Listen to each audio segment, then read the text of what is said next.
Hello दोस्तों hello दोस्तों, Piyush GS analysis centre में आपका स्वागत है। मैं पीयूष पांडे। देखिए, आज मैं लेकर आया हूँ दिल्ली शराब नीति जो लीकर केसेस है उसके बारे में। तो सिसोदिया जी अभी जेल गए थे, सीबीआई अरेस्ट किए थे और 8-9 घंटे पूछताछ हुआ था। तो थोड़ा सा देखते हैं ये केस वाकई करप्शन का है कि नहीं। लेकिन उससे पहले कॉन्स्टिट्यूशनल अवेयरनेस। देखिए, शराब स्वास्थ्य के लिए हानिकारक है, इससे कर्क रोग होता है और गुर्दे खराब होते हैं। दूसरी चीज़ कि बीपी ऊपर नीचे होती है, शुगर हो जाता है, हार्ट अटैक आती है, तो स्वास्थ्य के लिए वाकई ख़राब है। तो इधर देखते हैं, ये है दिल्ली लीकर केस, दिल्ली शराब नीति। आप कहेंगे देखिए आज शुद्ध हिंदी में लिखा हूँ हर लोगों के लिए समझने के लिए। किसी भी उसमें मैं नहीं लिखता था, लेकिन आज पहली बार मैंने पूरी की पूरी हिंदी में कोशिश करा हूँ लिखने के लिए। तो देखिए, दिल्ली शराब नीति का थोड़ा लीकर जो दिल्ली लीकर केसेस है, जो शराब नीति है, उसके पीछे की थोड़ा सा कहानी हम देखते हैं। देखिए, हुआ यूँ था दोस्तों कि 2020 में प्रस्तावित हुआ था, लाइसेंस रिन्यू करानी थी और 2021 नवंबर में इसको लागू कर दिया गया था। 8 जुलाई को मुख्य सचिव नरेश कुमार जी ने 8 जुलाई को इन्होंने रिपोर्ट दिया था लेफ्टिनेंट गवर्नर को, और इन्होंने कहा था कि इसमें कुछ खामियां हैं, इस खामियों को देखा जाए, ऐसा लगता है कुछ गड़बड़ है ये मसला। फिर 15 जुलाई को ये सिसोदिया जी ने वापस ले लिया था और वापस लेने के बाद देखिए केस बन गया, ये सीबीआई के पास चला गया और लेफ्टिनेंट गवर्नर ने इसको सीबीआई के पास भेज दिया और सीबीआई इसको इन्वेस्टिगेट करने लगी। और अब देखते हैं इस केस में क्या चीज़ें था, किस चीज़ के लिए इस पे सवाल उठता है, थोड़ा सा जानते हैं। देखिए, शराब सस्ता तो है, दिल्ली में हो गई थी, और ऐसे दिल्ली में ही शराब सस्ता नहीं है, बगल के गुड़गांव में भी है। तो शराब तो देखिए, ये मदिरा में क्या क्या नहीं करवाती है दोस्तों। मदिरा बड़ी खतरनाक चीज़ है, कैसे कैसे दिमाग ख़राब करती है। तो देखिए, ये शुरुआती में देखो, ये कहानी एकदम ही गलत है कि इन्होंने ज़्यादा शराब की दुकानें खोली थी। नहीं, पहला केस है कि नहीं। देखिए, टोटल वो 849 ठेके थे। ठेके का मतलब होती है, आम लोगों के लिए समझा देता हूँ, जहाँ शराब की बेचा जाता है उसको ठेके बोला जाता है। तो 849 ठेके था, जिसमें पहले 475 जो था ना, वो गवर्नमेंट के अधीन आता था, जो राज्य सरकारें इसको बेचती थी।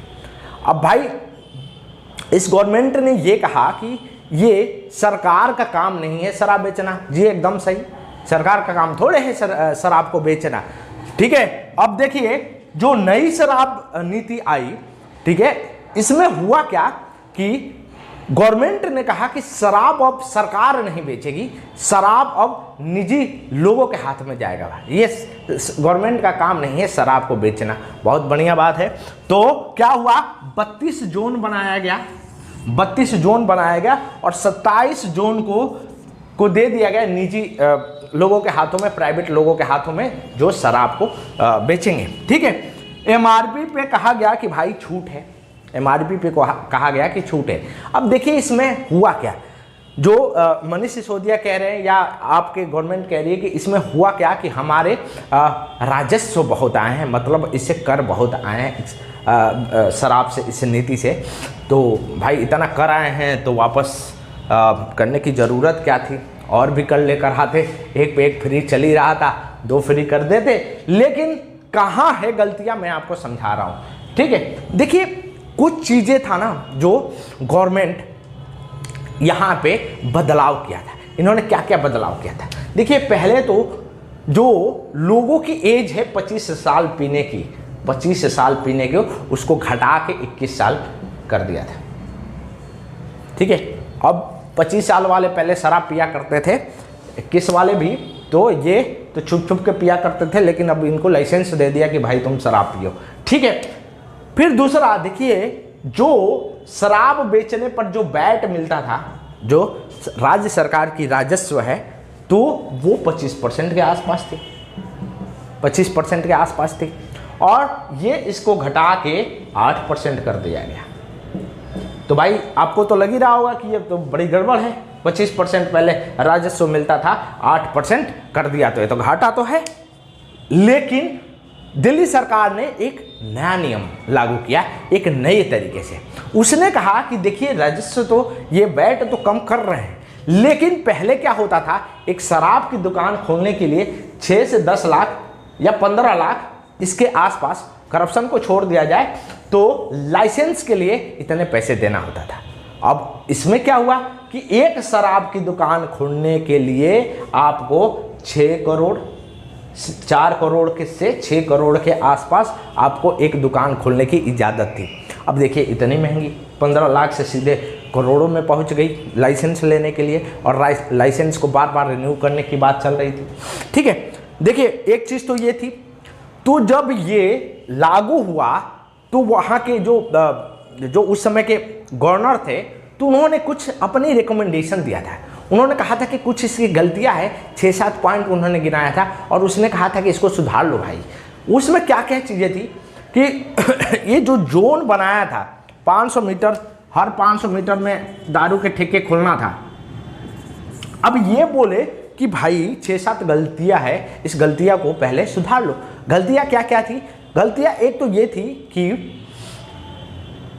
जैसे स्कूल के सामने, अब कुछ तो होना चाहिए ना, जैसे स्कूल के सामने आप नहीं खोल सकते, मंदिर के सामने आप नहीं खोल सकते, तो इसमें एक चिन्हित नहीं था, जगह चिन्हित नहीं था। और इससे क्या हुआ कि मंदिरों के सामने दुकान खुलने लगी, कुछ आपके स्कूलों के सामने दुकानें खुलने लगी, जहाँ पे वहाँ लोकल लोगों ने इसको एराइज भी किया था इस चीज़ों को लेकर। ठीक है, एमआरपी पे छूटे देने की बात चली, एमआरपी पे देखिए, इसीलिए दोस्तों आपको जो शराब मिली, एक पे एक फ्री, एक पे एक फ्री दबा के।